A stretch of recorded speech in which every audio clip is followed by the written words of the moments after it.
ബാങ്കിൽ നിന്നും അല്ലെങ്കിൽ മറ്റു ഫിനാൻഷ്യലി സഹായിക്കുന്ന സ്ഥാപനങ്ങളിൽ നിന്നും പലിശക്ക് ലോൺ എടുക്കാൻ അനുവാദമുണ്ടോ?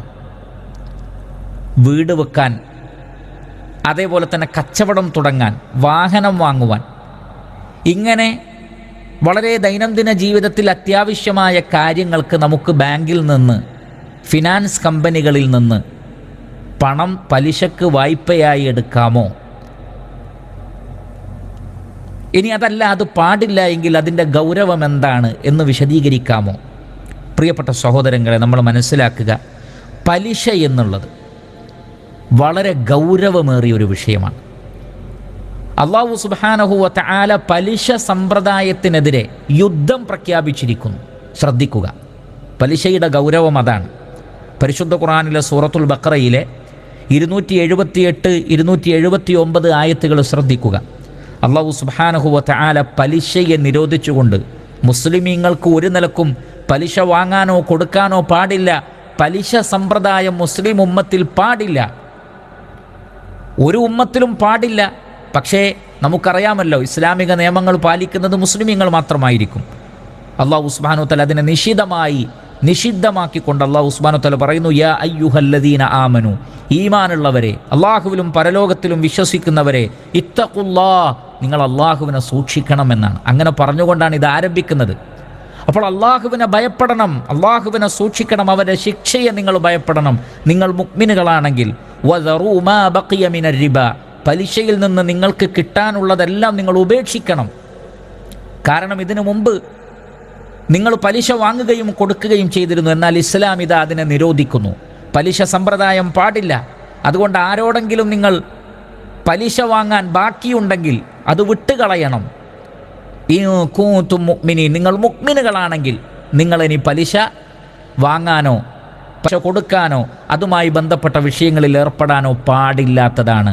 അപ്പോൾ വിശ്വാസികളാണെങ്കിൽ നിങ്ങൾ നോക്കൂ, യാ അയ്യുഹല്ലദീന ആമനു, വിശ്വാസികളെ എന്ന് വിളിച്ചിട്ട്, നിങ്ങൾ അല്ലാഹുവിനെ സൂക്ഷിക്കണമെന്ന് പറഞ്ഞിട്ട്, പലിശ നിങ്ങൾ ഉപേക്ഷിക്കണമെന്ന് പറഞ്ഞിട്ട് വീണ്ടും പറയുന്നത് നിങ്ങൾ വിശ്വാസികളാണെങ്കിൽ എന്നാണ്. എന്ന് പറഞ്ഞാൽ ഒരു മുഅ്മിനിന്, ഒരു വിശ്വാസിക്ക് പലിശയുമായി യാതൊരു നിലക്കും ബന്ധപ്പെടാൻ പാടില്ല.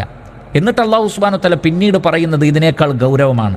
ഫഇല്ലം തഫഅലു, നിങ്ങളങ്ങനെ പ്രവർത്തിക്കുന്നില്ലെങ്കിൽ ഫഅ്ദനൂ ബിഹർബിൻ മിനല്ലാഹി വറസൂലി, അല്ലാഹുവിൽ നിന്നും റസൂലിൽ നിന്നുമുള്ള ഒരു യുദ്ധപ്രഖ്യാപനം നിങ്ങൾ സ്വീകരിച്ചുകൊള്ളൂ എന്നാണ്. അഥവാ ഒരു യുദ്ധം തന്നെ. ആരോട്? മുഅ്മിനുകളോട്, വിശ്വാസികളോട് അല്ലാഹുവും റസൂലും യുദ്ധം പ്രഖ്യാപിക്കുന്നതാണ്. വഇൻ തുബ്തും, നിങ്ങൾ തൗബ ചെയ്ത് മടങ്ങുകയാണെങ്കിൽ, ഫലക്കും റൂസു അംവാലിക്കും, നിങ്ങളുടെ മൂലധനം നിങ്ങൾക്ക് സ്വീകരിക്കാം, നിങ്ങൾ കൊടുത്തത് നിങ്ങൾക്ക് വാങ്ങാം, അതിൽ കൂടുതൽ വാങ്ങാൻ പാടില്ല. ലാ തദ്ലിമൂന വലാ തുദ്ലമൂൻ, നിങ്ങൾ ആരെയും പലിശ വാങ്ങി ഉപദ്രവിക്കരുത്, എന്നാൽ നിങ്ങളുടെ മൂലധനം തന്നെ നഷ്ടപ്പെട്ടു പോകുന്ന രൂപത്തിൽ നിങ്ങളും ഉപദ്രവിക്കപ്പെടരുത്. ഇസ്ലാമിൻ്റെ തത്വം അതാണ്. ലാ ദറർ വലാ ദിറാർ, ആരും ആരെയും ഉപദ്രവിക്കരുത്, ആരും ആരാലും ഉപദ്രവിക്കപ്പെടരുത്. അപ്പോൾ ഇവിടെ അല്ലാഹു സുബ്ഹാനഹു വ തആല പറയുന്നത്, അല്ലാഹു യുദ്ധം പ്രഖ്യാപിക്കുന്നു എന്ന് പറഞ്ഞാൽ എത്രമാത്രം ഗൗരവമുള്ളതാണ്. അതുകൊണ്ട് തന്നെ പലിശയുമായി ബന്ധപ്പെടുന്ന ആളുകൾക്ക് അവർക്ക് വിജയിക്കാൻ കഴിയില്ല. പലിശ കൊടുക്കുകയോ വാങ്ങുകയോ ചെയ്യുന്ന ആളുകൾക്ക് വിജയിക്കാൻ കഴിയില്ല. കാരണം അവർക്കെതിരിൽ ആരാണ് യുദ്ധം പ്രഖ്യാപിച്ചിട്ടുള്ളത്? അല്ലാഹു സുബ്ഹാനഹു വ തആല. അല്ലാഹുവിൻ്റെ റസൂലിൽ നിന്നും അങ്ങനെ ഒരു യുദ്ധപ്രഖ്യാപനം ഉണ്ടാകും എന്ന് പറഞ്ഞാൽ ഇസ്ലാം ഒരു നിലക്കും പലിശ സമ്പ്രദായത്തെ അംഗീകരിക്കുന്നില്ല എന്ന് നമ്മൾ മനസ്സിലാക്കുക. ഗൗരവമേറിയ കാര്യമായിട്ടാണ് ഇസ്ലാം അത് പഠിപ്പിക്കുന്നത്. സൂറത്ത് ആലി ഇമ്രാനിലെ 130-ാമത്തെ ആയത്തിൽ കാണാം, യാ അയ്യുഹല്ലദീന ആമനു, വിശ്വാസികളെ, ലാ തഅ്കുലുർ റിബ, നിങ്ങൾ പലിശ തിന്നരുത്. അദ്ആഫൻ മുളാഅഫ, ഇരട്ടി ഇരട്ടിയായി പലിശ തിന്നുന്നവരെ നമുക്ക് നമ്മുടെ നാട്ടിൽ കാണാൻ സാധിക്കും. ബാങ്കുകളും വ്യക്തികളും ഫിനാൻസ് കമ്പനികളുമൊക്കെ. വത്തഖുല്ലാ, നിങ്ങൾ അല്ലാഹുവിനെ സൂക്ഷിക്കണം.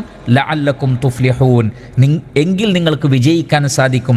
വത്തഖുന്നാറല്ലതി ഉഇദ്ദത് ലിൽ കാഫിരീൻ, സത്യനിഷേധികൾക്ക് വേണ്ടി തയ്യാറാക്കി വെക്കപ്പെട്ട നരകത്തെ നിങ്ങൾ സൂക്ഷിക്കണം. വഅതിഉല്ലാഹ വറസൂല ലഅല്ലക്കും തുർഹമൂൻ, നിങ്ങൾ അല്ലാഹുവിനെയും റസൂലിനെയും അനുസരിക്കണം, നിങ്ങൾ കരുണ ചെയ്യപ്പെട്ടേക്കാം. അപ്പോൾ ഇവിടെയും അല്ലാഹു സത്യവിശ്വാസികളെ എന്ന് വിളിച്ചിട്ടാണ് പറയുന്നത്, ഒരിക്കലും പലിശ നിങ്ങൾ തിന്നരുത്. അപ്പോൾ അതിൽ നിന്ന് പലിശ കൊടുക്കരുത് എന്ന് മനസ്സിലായി. കാരണം ഒരാൾ പലിശ വാങ്ങുന്നുവെങ്കിൽ കൊടുക്കാൻ ആളുള്ളത് കൊണ്ടാണല്ലോ അവർക്ക് വാങ്ങാൻ കഴിയുന്നത്. അപ്പോൾ പലിശ വാങ്ങാനും പാടില്ല, കൊടുക്കാനും പാടില്ല. നിങ്ങൾ അള്ളാഹുവിനെ സൂക്ഷിക്കണമെന്ന് ഇവിടെയും പറയുന്നു. എങ്കിൽ നിങ്ങൾക്ക് വിജയിക്കാം. അപ്പോൾ പലിശയിൽ നിന്ന് മുക്തമായാലേ വിജയിക്കാൻ കഴിയുകയുള്ളൂ. പലിശയുമായി ബന്ധപ്പെട്ട് കഴിഞ്ഞാൽ അത് വാങ്ങലാകട്ടെ കൊടുക്കലാകട്ടെ അവർ ഈ ലോകത്ത് പരാജയപ്പെടും. മാത്രമല്ല അല്ലാഹു സുബ്ഹാനഹു വ തആല പിന്നീട് പറയുന്നത് സത്യനിഷേധികൾക്ക് വേണ്ടി ഒരുക്കി വെക്കപ്പെട്ട നരകത്തെ നിങ്ങൾ സൂക്ഷിക്കണമെന്നാണ്. അപ്പോൾ അത് സത്യനിഷേധികളായ ആളുകൾക്ക് യോജിച്ചതാണ് പലിശയുമായി ബന്ധപ്പെടുക എന്നുള്ളത്. മാത്രമല്ല അത്തരം ആളുകൾക്ക് നരകാഗ്നിയാണ് അള്ളാഹു ഒരുക്കി വെച്ചത് എന്ന താക്കീതും ഇവിടെയുണ്ട്. വ അത്തിയുല്ലാഹ വർ റസൂല ലഅല്ലക്കും തുർഹമൂൻ, നിങ്ങൾ അള്ളാഹുവിനെയും റസൂലിനെയും അനുസരിക്കണം, എങ്കിൽ നിങ്ങൾ കരുണ ചെയ്യപ്പെട്ടേക്കാം. അപ്പോൾ അള്ളാഹും റസൂലും പഠിപ്പിച്ചതനുസരിച്ച് പലിശയുമായി ബന്ധപ്പെടാതെ അത് വാങ്ങുകയോ കൊടുക്കുകയോ അതിന് സാക്ഷ്യം നിൽക്കുകയോ അത് എഴുതി വെക്കുകയോ അതുമായി ബന്ധപ്പെട്ട വിഷയങ്ങളിൽ സഹകരിക്കുകയോ ചെയ്യാതെ മാറി നിന്നാൽ അള്ളാഹുവിൻ്റെ കാരുണ്യം നിങ്ങൾക്കുണ്ടാകും, അവൻ്റെ റഹ്മത്ത് നിങ്ങൾക്കുണ്ടാകും. ഇല്ല എങ്കിൽ ഈ ലോകത്തും പരലോകത്തും പരാജയമായിരിക്കും എന്നാണ് അള്ളാഹു സുബ്ഹാനഹു വ തആല നമുക്ക് മനസ്സിലാക്കി തരുന്നത്. അതുകൊണ്ട് തന്നെ പ്രിയപ്പെട്ട സഹോദരങ്ങളെ, പലിശയുമായി നമ്മൾ ബന്ധപ്പെടാൻ പാടില്ല. പലിശ ഇടപാടിൽ ബാങ്കിൽ നിന്ന് വായ്പയായി സ്വീകരിച്ചുകൊണ്ട് വീട് വെക്കാനോ കച്ചവടം തുടങ്ങാനോ ബിസിനസ് തുടങ്ങാനോ അതേപോലെയുള്ള ഒരു ആവശ്യങ്ങൾക്കും പലിശയുടെ അടിസ്ഥാനത്തിൽ നമ്മൾ ലോൺ എടുക്കാൻ പാടില്ല എന്ന് നമ്മൾ മനസ്സിലാക്കുക. ഇസ്ലാം വിരോധിച്ചിട്ടുള്ള 7 മഹാപാപങ്ങളിൽ പലിശയെ നമുക്ക് കാണാൻ സാധിക്കുന്നതാണ്. ഇമാം ബുഖാരി റഹ്മത്തുള്ളാഹി അലൈഹി അദ്ദേഹത്തിൻ്റെ സ്വഹീഹിൽ ഉദ്ധരിക്കുന്ന ഹദീസിൽ കാണാം, റസൂലുള്ളാഹി സ്വല്ലല്ലാഹു അലൈഹി വസല്ലമ പറഞ്ഞതായി അബൂ ഹുറൈറ റളിയല്ലാഹു അൻഹു പറയുന്നു, അള്ളാഹുവിൻ്റെ റസൂൽ പറഞ്ഞു, ഇജ്തനിബുസ് സബ്അൽ മൂബിഖാത്ത്, വിനാശകാരികളായ 7 മഹാപാപങ്ങളെ നിങ്ങൾ ഉപേക്ഷിക്കണം, നിങ്ങൾ അവയിൽ നിന്ന് വിട്ടു നിൽക്കണം. ഇവിടെ അൽ മൂബിഖാത്ത് എന്ന് പറഞ്ഞാൽ വിനാശകാരികൾ എന്നാണ്. ഈ ലോകവും പരലോകവും നശിപ്പിച്ച് കളയുന്ന തിന്മ. അതിൽ ഒന്ന് നബി സല്ലല്ലാഹു അലൈഹി വസല്ലം പറഞ്ഞത് അക്ലുർ റിബ, പലിശ തിന്നലാണ്. അഥവാ പലിശയുമായി ബന്ധപ്പെട്ട ഇടപാടുകൾ വാങ്ങുന്ന ആളുകളുടെ വിഷയത്തിൽ അത് ഏറെ ഗൗരവമാണ്. അതോടൊപ്പം അതിനെ സഹായിക്കുന്ന ആളുകളും ഏകദേശം അതേ തിന്മ തന്നെയാണ് ചെയ്യുന്നത് എന്ന് മനസ്സിലാക്കാൻ സാധിക്കും. ചില റിവായത്തുകളിൽ നമുക്ക് കാണാൻ സാധിക്കുന്നത്, ഉദാഹരണത്തിന് ഇമാം ബൈഹഖി അദ്ദേഹത്തിൻ്റെ ശുഅബുൽ ഈമാനിൽ ഉദ്ധരിക്കുന്നു, അബൂ ഹുറൈറ റളിയല്ലാഹു അൻഹുവിൽ നിന്നുള്ള ഹദീസാണ്. അല്ലാഹുവിൻ്റെ റസൂൽ സ്വല്ലല്ലാഹു അലൈഹി വസല്ലം പറയുകയാണ്, അർരിബാ 70 ബാബൻ അദ്നാഹാ കല്ലദി യഖഉ അലാ ഉമ്മിഹി, പലിശക്ക് 70ഓളം ബാബുകളുണ്ട്, വാതിലുകളുണ്ട്, ശാഖകളുണ്ട്. അതിലേറ്റവും ചെറുതുപോലും സ്വന്തം ഉമ്മയെ സമീപിക്കുന്നതിന് തുല്യമാണ് എന്ന ചില റിവായത്ത് നമുക്ക് കാണാൻ സാധിക്കും. അതേപോലെ തന്നെ ഇമാം അഹ്മദ് റഹ്മത്തുള്ളാഹി അലൈഹി അദ്ദേഹത്തിൻ്റെ മുസ്നദിൽ ഉദ്ധരിക്കുന്ന ഹദീസിൽ കാണാം, റസൂലുള്ളാഹി സ്വല്ലല്ലാഹു അലൈഹി വസല്ലമ പറഞ്ഞതായി, ദിർഹമു റിബൻ യഅകുലുഹു റജുലു വഹുവ യഅലം അശദ്ദു മിൻ 36 സനിയ, പലിശയുടെ അടിസ്ഥാനത്തിൽ അറിഞ്ഞുകൊണ്ട് ഒരാൾ ഒരു ദിർഹമാണ്, ദിർഹമുൻ റിബൻ യഅകുലുഹു റജുലു വഹുവ യഅലം, അറിഞ്ഞുകൊണ്ട് ഒരു ദിർഹം പലിശ ഇനത്തിൽ തിന്നുന്ന ഒരു വ്യക്തി ചെയ്യുന്ന തിന്മയുടെ ഗൗരവം എത്രയാണ്? 36ഓളം വ്യഭിചാരത്തിന് തുല്യമാണത്, 36ഓളം വ്യഭിചാരത്തിന് തുല്യമായ തിന്മയാണത് എന്ന് റസൂലുള്ളാഹി സ്വല്ലല്ലാഹു അലൈഹി വസല്ലം പറഞ്ഞിരിക്കുന്നു. അപ്പോൾ പലിശ എന്ന് പറയുന്ന ഈ ഒരു ഏർപ്പാട് ഒരു സമൂഹത്തിൽ, ഒരു രാഷ്ട്രത്തിൽ, അതേപോലെ തന്നെ ഏതൊരു സംവിധാനത്തിലും ഉണ്ടാകുവാൻ പാടില്ലാത്തതാണ്. അപ്പോൾ ഇത് പലിശ വാങ്ങുന്നവരെ കുറിച്ചല്ലേ? എന്നാൽ പലിശ കൊടുക്കാൻ നിർബന്ധിതരായ ആളുകൾക്ക് ഇത് ബാധകമാണോ എന്ന് പലരും ചോദിക്കുന്നത് നമുക്ക് കാണാൻ സാധിക്കും. എന്നാൽ ഇമാം മുസ്ലിം റഹ്മത്തുള്ളാഹി അലൈഹി അദ്ദേഹത്തിൻ്റെ സ്വഹീഹിൽ ഉദ്ധരിക്കുന്ന ഹദീസിൽ നമുക്ക് കാണാം, ജാബിർ റളിയല്ലാഹു തആല അൻഹു പറയുകയാണ്, ലഅന റസൂലുള്ളാഹി സ്വല്ലല്ലാഹു അലൈഹി വസല്ലം ആകില റിബ, പലിശ തിന്നുന്നവരെ റസൂലുള്ളാഹി സ്വല്ലല്ലാഹു അലൈഹി വസല്ലമ ശപിച്ചിരിക്കുന്നു. വമുക്കിലഹു വകാതിബഹു, അത് തീറ്റിക്കുന്നവരെയും, അഥവാ പലിശ വാങ്ങുന്നവരെ മാത്രമല്ല, പലിശ വാങ്ങി തിന്നണമെങ്കിൽ പലിശ കൊടുക്കാൻ ആൾ വേണമല്ലോ. അതുകൊണ്ട് തന്നെ ആ പലിശ കൊടുക്കുന്നവരെയും, വകാതിബഹു അതിൻ്റെ കണക്കെഴുതി വെക്കുന്നവരെയും, വശാഹിദൈഹി അതിന് സാക്ഷിയായി നിൽക്കുന്ന വ്യക്തികളെയും റസൂലുള്ളാഹി സ്വല്ലല്ലാഹു അലൈഹി വസല്ലം ശപിച്ചിരിക്കുന്നു. എന്നിട്ട് അദ്ദേഹം പറഞ്ഞു, ഹും സവാഉൻ, കാരണം അവരെല്ലാവരും തുല്യരാണ്. പലിശ ഒരാൾ വാങ്ങണമെങ്കിൽ കൊടുക്കാൻ ആൾ വേണം. മാത്രമല്ല അത് എഴുതി വെക്കുന്ന ആൾ ഈ സമ്പ്രദായത്തെ തൃപ്തിപ്പെടുന്നത് കൊണ്ടാണല്ലോ അങ്ങനെ ചെയ്യുന്നത്. അതിന് സാക്ഷ്യം നിൽക്കുന്നവരും അങ്ങനെ തന്നെയാണല്ലോ ചെയ്യുന്നത്.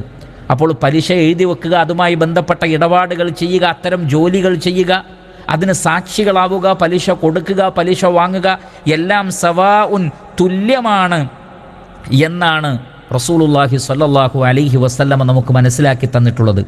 അതുകൊണ്ട് തന്നെ ഒരു കാരണവശാലും ബാങ്കിൽ നിന്നോ മറ്റു ഫിനാൻസ് കമ്പനികളിൽ നിന്നോ പലിശയുടെ അടിസ്ഥാനത്തിൽ ലോൺ എടുക്കുവാനോ, അത് വ്യക്തികളിൽ നിന്നാണെങ്കിലും ശരി, ആ നിലക്ക് കച്ചവടമോ ബിസിനസ്സോ വാഹനങ്ങൾ വാങ്ങലോ വീട് വെക്കലോ ഒന്നും നമുക്ക് പാടില്ല. അവർക്ക് ഒരു നിലക്കും വിജയിക്കാൻ കഴിയില്ല. അള്ളാഹു അവരോട് യുദ്ധം പ്രഖ്യാപിച്ചിരിക്കുന്നു. ഒരു റഹ്മത്തും അവർക്ക് അള്ളാഹുവിൽ നിന്ന് ലഭിക്കുകയില്ല എന്ന് നമ്മൾ മനസ്സിലാക്കുക. മാത്രമല്ല പ്രിയപ്പെട്ട സഹോദരങ്ങളെ, നമ്മൾ സമ്പാദിക്കുന്നതും നമ്മൾ ഉപയോഗിക്കുന്നതുമായ ധനമെല്ലാം തന്നെ എപ്പോഴും ഹലാലായിരിക്കണം. നബി സല്ലല്ലാഹു അലൈഹി വസല്ലം നമുക്ക് പഠിപ്പിച്ചു തന്ന പ്രാർത്ഥന പോലും, ഉദാഹരണത്തിന് കടബാധ്യത കൊണ്ട് ബുദ്ധിമുട്ടുന്ന ആളുകൾക്ക് നബി സല്ലല്ലാഹു അലൈഹി വസല്ലം പഠിപ്പിച്ച ഒരു ദുആ ഇമാം തിർമിദി അദ്ദേഹത്തിൻ്റെ സുനനിൽ അലി റളിയല്ലാഹു അൻഹുവിൽ നിന്ന് ഉദ്ധരിക്കുന്ന നമുക്ക് കാണാൻ സാധിക്കും. ആ ദുആയിലുള്ളത് അല്ലാഹുമ്മ ക്ഫിനി ബിഹലാലിക അൻ ഹറാമിക്, അള്ളാഹുവേ നിൻ്റെ ഹറാമുകളെ മാറ്റി നിർത്തി നിൻ്റെ ഹലാല് കൊണ്ട് മതിയാകുന്നൊരവസ്ഥ നീ എനിക്ക് നൽകണമേ. വ അഗ്നിനി ബിഫദ്ലിക അമ്മൻ സിവാക്, നിന്റെ ഫضل കൊണ്ട് നീ എന്നെ ധന്യനാക്കണമേ. നീയല്ലാത്ത മറ്റെല്ലാവരിൽ നിന്നും മാറി നിന്ന് നിന്റെ ഫضل കൊണ്ട് നീ എന്നെ ധന്യനാക്കണം. അഥവാ നീയല്ലാത്ത മറ്റൊരാളോട് ചോദിക്കുന്ന അവസ്ഥയില്ലാത്ത വിധം നീ എന്നെ ധന്യനാക്കണേ റബ്ബേ എന്നാണ്. അപ്പോൾ ഇവിടെ പറയുന്നത്, റബ്ബേ ഹറാമ് വേണ്ട, എനിക്ക് ഹലാല് മതി, അതിനുള്ളൊരു തൗഫീഖ് നീ എനിക്ക് നൽകണമേ എന്നാണ്.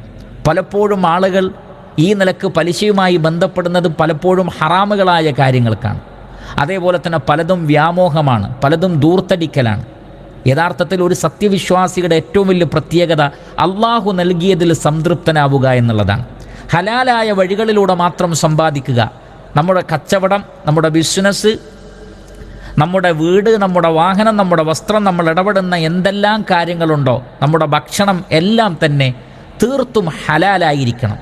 ഹറാമായ മാർഗത്തിലൂടെ സമ്പാദിക്കുന്നതോ സ്വീകരിക്കുന്നതോ ഇസ്ലാം നിഷിദ്ധമാക്കിയ മാർഗത്തിലൂടെ നമ്മളത് കരസ്ഥമാക്കുന്നത് കൊണ്ട് നമുക്ക് ഒരു ഗുണവും ഈ ലോകത്തും പരലോകത്തും ഉണ്ടാവുകയില്ല. ഇമാം മുസ്ലിം റഹ്മത്തുള്ളാഹി അലൈഹി അദ്ദേഹത്തിൻ്റെ സ്വഹീഹിൽ അബൂ ഹുറൈറ റളിയല്ലാഹു അൻഹുവിൽ നിന്ന് ഉദ്ധരിക്കുന്ന ഹദീസിൽ നമുക്ക് കാണാം, അള്ളാഹുവിൻ്റെ റസൂൽ സല്ലല്ലാഹു അലൈഹി വസല്ലം പറയുകയാണ്, അയ്യുഹന്നാസ്, ജനങ്ങളെ, ഇന്നല്ലാഹ ത്വയ്യിബുൻ ലാ യഖ്ബലു ഇല്ലാ ത്വയ്യിബ, അള്ളാഹു നല്ലവനാണ്, അവൻ നല്ലതല്ലാതെ സ്വീകരിക്കുകയില്ല. വ ഇന്നല്ലാഹ അമറൽ മുഅ്മിനീന ബിമാ അമറ ബിഹിൽ മുർസലീൻ, പ്രവാചകന്മാരോട് കൽപ്പിച്ചത് തന്നെയാണ് സത്യവിശ്വാസികളോടും അള്ളാഹു കൽപ്പിച്ചിട്ടുള്ളത്. ഫഖാൽ യാ അയ്യുഹർ റുസുലു കുലൂ മിനത് ത്വയ്യിബാതി വഅമലൂ സാലിഹാ ഇന്നി ബിമാ തഅമലൂന അലീം. അമ്പിയാക്കളെ, നിങ്ങൾ നല്ലത് മാത്രമേ ഭക്ഷിക്കാവൂ, സൽക്കർമ്മങ്ങൾ പ്രവർത്തിക്കണം, നിങ്ങൾ പ്രവർത്തിക്കുന്നത് നാം അറിയുന്നുണ്ട്. ഇത് തന്നെയാണ് വിശ്വാസികളോടും പറയുന്നത്. യാ അയ്യുഹല്ലദീന ആമനു കുലൂ മിൻ ത്വയ്യിബാതി മാ റസഖ്നാകും, വിശ്വാസികളെ, നാം നിങ്ങൾക്ക് നൽകിയതിൽ നല്ലത് മാത്രമേ നിങ്ങൾ ഭക്ഷിക്കാവൂ. അപ്പോൾ അമ്പിയാക്കളോടും സത്യവിശ്വാസികളോടുമൊക്കെ അള്ളാഹു പറയുന്നത് എന്താണ്? നിങ്ങളുടെ പ്രവർത്തനങ്ങളും നല്ലതായിരിക്കണം, നിങ്ങളുടെ ഉപജീവനം, നിങ്ങളുടെ ഭക്ഷണവും നല്ലതായിരിക്കണം. എന്നാൽ ഇത് ഹറാമിൻ്റെ വഴിയിലൂടെയാണെങ്കിലോ, ഇസ്ലാം നിഷിദ്ധമാക്കിയ വഴികളിലൂടെയാണെങ്കിലോ, നബി സല്ലല്ലാഹു അലൈഹി വസല്ലം പിന്നീട് പറയുകയാണ്, സുമ്മ ദക്കറ റജുല, ഒരു വ്യക്തിയെക്കുറിച്ച് പറഞ്ഞു തരികയാണ്, യുതീലു സഫറ അശ്ആസ അഗ്ബറ, ദീർഘദൂരം യാത്ര ചെയ്ത് പൊടിപുരണ്ട് മുടിയെല്ലാം ജടകുത്തിയ ഒരു വ്യക്തി, യമുദ്ദു യദൈഹി ഇലസ്സമ, ആകാശത്തേക്ക് കൈകൾ ഉയർത്തി യാ റബ്ബ് യാ റബ്ബ് എന്ന് ദുആ ചെയ്യുകയാണ്. യാത്രക്കാരനാണ്, പ്രയാസമുണ്ട്, കൈകൾ നീട്ടി റഹ്മാനായ റബ്ബിൻ്റെ ഇസ്മ പറഞ്ഞുകൊണ്ടാണ് പ്രാർത്ഥിക്കുന്നത്. പക്ഷേ വമത്അമുഹു ഹറാം, ഭക്ഷണം ഹറാമാണ്, മഷ്റബുഹു ഹറാം, കുടിക്കൽ ഹറാമാണ്, വമൽബസുഹു ഹറാം, വസ്ത്രം ഹറാമാണ്, വഗുദിയ ബിൽ ഹറാം, ഹറാമിലാണ് വളർന്നത്, ഊട്ടപ്പെട്ടത്. ഫഅന്നാ യുസ്തജാബു ലിദാലിക്, അങ്ങനെയുള്ള ഒരാളുടെ പ്രാർത്ഥനയ്ക്ക് എങ്ങനെ ഉത്തരം കിട്ടാനാണ് എന്നാണ്. അപ്പോൾ ഹറാമായ വഴികളിലൂടെ സമ്പാദിക്കുന്ന, ഹറാമുമായി ഇടപഴകുന്ന ആളുകളുടെ ദുആക്ക് പോലും ഉത്തരം കിട്ടുകയില്ല. ദുആക്ക് ഉത്തരം കിട്ടുന്ന മറ്റു സാഹചര്യങ്ങൾ ഒത്തുവന്നാൽ പോലും ജീവിതം ഹറാമിലാണ് പടുത്തുയർത്തപ്പെടുന്നതെങ്കിൽ അവരുടെ പ്രാർത്ഥനയ്ക്ക് ഉത്തരം കിട്ടുകയില്ല. സഹോദരങ്ങളെ, നമ്മുടെ പ്രാർത്ഥന റഹ്മാനായ റബ്ബ് തടയുകയാണെങ്കിൽ പിന്നെ ജീവിതത്തിൽ എന്ത് ഖൈറാണ് നമുക്കുണ്ടാവുക? പലിശ ഏറ്റവും കടുത്ത, നേരത്തെ പറഞ്ഞല്ലോ, അള്ളാഹുവും റസൂലും യുദ്ധം പ്രഖ്യാപിച്ച, നരകശിക്ഷയുണ്ട് എന്ന് പ്രഖ്യാപിച്ചിട്ടുള്ള, വിജയിക്കുകയില്ല എന്ന് പ്രഖ്യാപിക്കപ്പെട്ടിട്ടുള്ള, അതിന് ഒട്ടനവധി വാതിലുകളുണ്ട്, അതിൽ ഏറ്റവും ചെറുതുപോലും ഉമ്മയെ സമീപിക്കുന്നത് പോലെയാണ് എന്ന് പറയപ്പെട്ട, ഒട്ടനവധി വ്യഭിചാരങ്ങളെക്കാൾ ഗൗരവപ്പെട്ടതാണ് പലിശ എന്ന് പറയപ്പെട്ടിട്ടുള്ള, അത്രയും ഗൗരവപ്പെട്ട ഈ പലിശയുമായി ബന്ധപ്പെട്ടാൽ അത് വാങ്ങലും കൊടുക്കലും അതിന് സാക്ഷികളാകലും എല്ലാം തന്നെ അതിൽ പെടുന്നതാണ്. ഇത്രയും ഗുരുതരമായ ഒരു കുറ്റകൃത്യം ചെയ്തു കഴിഞ്ഞാൽ എങ്ങനെ നമുക്ക് ഈ ലോകത്ത് വിജയിക്കാൻ കഴിയും? നമ്മുടെ സമ്പാദ്യത്തിൽ ബറക്കത്തുണ്ടാവില്ല, നമ്മുടെ മക്കളിൽ ബറക്കത്തുണ്ടാവില്ല, നമ്മുടെ കുടുംബത്തിലോ കച്ചവടത്തിലോ ബിസിനസ്സിലോ വീട്ടിലോ നമ്മൾ പലിശയുമായി ബന്ധപ്പെട്ട് കഴിഞ്ഞാൽ പിന്നെ ഒന്നിലും യാതൊരു നിലക്കുമുള്ള ബറക്കത്തും ഉണ്ടാവുകയില്ല. അതുകൊണ്ട് ഉപജീവനം നമ്മൾ മനസ്സിലാക്കുക. അള്ളാഹു ചിലർക്ക് വിശാലമായി കൊടുക്കും, ചിലർക്ക് അള്ളാഹു ഞെരുക്കം നൽകും. ഓരോരുത്തരും അള്ളാഹു നൽകിയതിൽ സംതൃപ്തിപ്പെടുക. അല്ലെങ്കിലും ഭൗതിക വിരക്തിയല്ലേ മുസ്ലിമീങ്ങൾ പഠിപ്പിക്കപ്പെട്ടിട്ടുള്ളത്? നമ്മുടെ പ്രവാചകൻ സല്ലല്ലാഹു അലൈഹി വസല്ലം അങ്ങേയറ്റം ഭൗതിക വിരക്തിയുള്ള വ്യക്തിത്വമായിരുന്നു. അള്ളാഹുവിൻ്റെ റസൂലിൻ്റെ വീട്, റസൂലിൻ്റെ പാത്രങ്ങൾ, റസൂലുള്ളാഹി സ്വല്ലല്ലാഹു അലൈഹി വസല്ലമയുടെ ഭക്ഷണ രീതി, വസ്ത്രം എല്ലാം നമുക്ക് ഹദീസുകളിൽ കാണാം. ഇത്രയും ലാളിത്യത്തോടു കൂടി ജീവിച്ച മറ്റൊരു വ്യക്തിത്വത്തെ നമുക്ക് കാണാൻ കഴിയില്ല. പക്ഷേ സ്വർഗത്തിൽ ഏറ്റവും ഉന്നതമായ സ്ഥാനമല്ലേ അള്ളാഹുവിൻ്റെ റസൂൽ സല്ലല്ലാഹു അലൈഹി വസല്ലമക്കുള്ളത്? അതേപോലെ തന്നെ സ്വഹാബികൾ, ഈ ഉമ്മത്തിലെ പൂർവ്വ തലമുറയിൽപ്പെട്ട സാത്വികരായ പണ്ഡിതന്മാർ, സ്വാലിഹീങ്ങൾ, സലഫുസ് സ്വാലിഹീങ്ങൾ എല്ലാവരും വളരെയധികം ഭൗതിക വിരക്തിയോടുകൂടി ജീവിച്ചതാണ്. ദുനിയാവിനോടുള്ള ആർത്തി ഉണ്ടാകുമ്പോഴും അതിമോഹങ്ങളും മറ്റുള്ളവരെ പോലെ ആവണമെന്ന് തോന്നുമ്പോഴുമൊക്കെയാണ് പലരും ഇതേപോലെയുള്ള കാര്യങ്ങൾക്ക് ഇറങ്ങി പുറപ്പെടുന്നത്. ക്ഷമിക്കുക, സഹിക്കുക, അള്ളാഹു നൽകിയതിൽ സംതൃപ്തരാവുക, അള്ളാഹുവിൻ്റെ വിശാലത വരുന്നതുവരെ കാത്തു നിൽക്കുകയാണ് വേണ്ടത്. ഫഇന്ന മഅൽ ഉസ്രി യുസ്റ. ഒരു പ്രയാസം കഴിഞ്ഞാൽ ഒരു എളുപ്പം വരാനുണ്ട്, ഒരു പ്രയാസം കഴിഞ്ഞാൽ ഒരു എളുപ്പം വരാനുണ്ട്. ഒരു ഹദീസ് കൂടി ഈ വിഷയത്തിൽ സൂചിപ്പിച്ചിട്ട് ഇതിൻ്റെ ഗൗരവം ഞാൻ നിങ്ങൾക്ക് ബോധ്യപ്പെടുത്തി തരാം. ഇമാം ഹാക്കിം റഹ്മത്തുള്ളാഹി അലൈഹി അദ്ദേഹത്തിൻ്റെ അൽ മുസ്തദ്റക്കിൽ ഉദ്ധരിക്കുന്ന ഒരു ഹദീസിൽ നബി സല്ലല്ലാഹു അലൈഹി വസല്ലം വളരെ വലിയൊരു തത്വം നമുക്ക് പറഞ്ഞു തരികയാണ്. എന്താണ് അള്ളാഹുവിൻ്റെ റസൂൽ പഠിപ്പിക്കുന്നത്? അള്ളാഹുവിൻ്റെ റസൂൽ പറയുകയാണ്, അന്ന ജിബ്രീൽ അലൈഹിസ്സലാം അൽഖാ ഫീ റൂഇ അന്ന അഹദൻ മിൻകും ലൻ യഖ്റുജ മിനദ് ദുനിയ ഹത്താ യസ്തക്മില റിസ്ഖഹു. ജിബ്രീൽ അലൈഹി സ്വലാത്തു വസ്സലാം നബി സല്ലല്ലാഹു അലൈഹി വസല്ലമക്ക് വഹിയായി ഇട്ടുകൊടുത്തു. എന്താണ് പറഞ്ഞത്? ഒരു മനുഷ്യനും തന്നെ, ഭൂമിയിൽ ജനിച്ച ഒരു മനുഷ്യനും തന്നെ അള്ളാഹു നിശ്ചയിച്ച റിസ്ക് ലഭിക്കാതെ ഈ ദുനിയാവിൽ നിന്ന് വിട പറയുകയില്ല. ശരിക്കും ശ്രദ്ധിക്കുക. നമ്മുടെ റിസ്ക് അള്ളാഹു നമുക്ക് കണക്കാക്കിയിട്ടുണ്ട്. നമ്മൾ മരിക്കുന്നത്, ഏതൊരു വ്യക്തിയുടെയും മരണം വരെയുള്ള റിസ്ക് അള്ളാഹു കണക്കാക്കിയിട്ടുണ്ട്. അത് പൂർത്തീകരിക്കാതെ ഒരാളും മരിച്ചു പോകൂല. പിന്നെ എന്തിനാണ് ഈ ധൃതി, എന്തിനാണ് ഈ തിരക്ക് കൂട്ടുന്നത്? എന്നിട്ട് റസൂലുള്ളാഹി സ്വല്ലല്ലാഹു അലൈഹി വസല്ലം പറയുകയാണ്, അതുകൊണ്ട് ഫത്തഖുല്ലാഹ അയ്യുഹന്നാസ്, ജനങ്ങളെ നിങ്ങൾ അള്ളാഹുവിനെ സൂക്ഷിക്കണം. വ അജ്മിലു ഫി ത്വലബ്, നിങ്ങൾ ധനം സമ്പാദിക്കുമ്പോൾ അതിൽ ഏറ്റവും വസത്തിയായ ഒരു വഴി സ്വീകരിക്കണം. ഹറാമുകളിലേക്ക് പോവരുത്, ഹലാലായ വഴി തിരഞ്ഞെടുക്കാതെ വീട്ടിലടങ്ങിയിരിക്കുകയും ചെയ്യരുത്. മറിച്ച് ഹലാലായ മാർഗത്തിൽ സമ്പാദിക്കാൻ ഇറങ്ങി പുറപ്പെടണം, എന്നാൽ ഹറാമിലേക്ക് പോവരുത്. ഫഇൻ ഇസ്തബ്തഅ അഹദുൻ മിൻകും റിസ്ഖഹു, എന്നാൽ നിങ്ങൾ അധ്വാനിച്ചാലും നിങ്ങൾ വിചാരിച്ചതുപോലെ ഒരു പക്ഷേ ലാഭമോ സാമ്പത്തികമായ അഭിവൃദ്ധിയോ നിങ്ങൾ കാണുന്നില്ലെങ്കിൽ ഫലാ യത്ലുബുഹു ബിമഅസിയത്തില്ല, അള്ളാഹുവിനോട് അനുസരണക്കേട് കാണിച്ചത് നേടിയെടുക്കാൻ നിങ്ങൾ ശ്രമിക്കരുത്. അപ്പോഴാണ് പലരും എന്ത് ചെയ്യുന്നത്? തൻ്റെ കയ്യിലുള്ളത് തികയുന്നില്ലെങ്കിൽ തിരക്ക് കൂട്ടുകയാണ്. അപ്പോഴാണ് പലിശയിലേക്കും കള്ളക്കച്ചവടം ചെയ്യാനും അളവിലും തൂക്കത്തിനും കൃത്രിമത്വം കാണിക്കാനും വഞ്ചിക്കാനും ഒക്കെ ഇറങ്ങി പുറപ്പെടുന്നത്. പക്ഷേ നബി സല്ലല്ലാഹു അലൈഹി വസല്ലം പറയാണ്, ഒരിക്കലും നിങ്ങൾ ഹറാമിലൂടെ ധനം സമ്പാദിക്കാൻ മെനക്കെടരുത്.